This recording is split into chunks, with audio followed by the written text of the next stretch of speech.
eriti ei taha rääkida nendest neitsidest, kes on rumalad, kes on targad. Ei taha võrrelda ja mõelda sellest, kas me oleme targad neitsid või rumalad. Võib-olla me kõik või paljud meist on need rumalad neitsid, kellel ei ole õli. Mis see tähendab õli? See tähendab eelkõige meie suhted Jumalaga, isiklikud suhted Jumalaga. Ja igaüks meie seast, kes on võib-olla natukene targem, tunneb, et temal ei ole seda õli väga palju. Ta tahab, et temal oleks head suhted Jeesuse Kristusega, aga võib-olla seda veel ei ole. Aga eelkõige ma tahaksin rääkida tarkusest, millest rääkis nii evangeelium kui ka esimene lugemine. Sellest tarkusest, kes on kindlasti Jeesus Kristus, aga me ei nimeta teda veel esimeses lugemises, aga mõtleme sellest, kuidas see tarkus istub ukse juures ja ootab meid kõiki, kui me tuleme tema juurde. Ja tarkus, juba meie tarkus, peab seisnema sellest, et me tahame minna selle tarkusele vastu, kes ootab meid ukse juures. Mis see tähendab meie elus? Kuulsin, kuidas üks vaimulik rääkis sellest, et meie elu ja muuhulgas vaimne elu väga tihti seisneb sellest, et me vastame sellele, mida meie vastame sellele, mida elu meile pakub.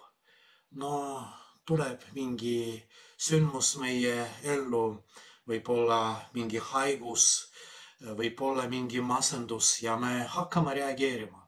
Siis äkki hakkame rohkem palvetama, hakkame hoolitsema selle eest, et meie vaimne elu areneks, aga ainult siis, kui midagi toimub meie elus, vot see mingis üleskutse ja me vastame sellele.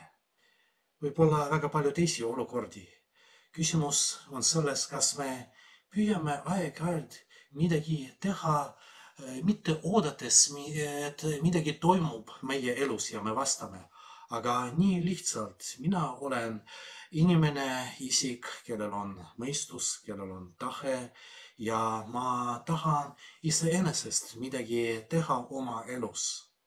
Ma tahan palvetada mitte sellepärast, et see on vajalik minu hinge jaoks, aga sellepärast, et tekib niisugune soov, ma tahan seda teha.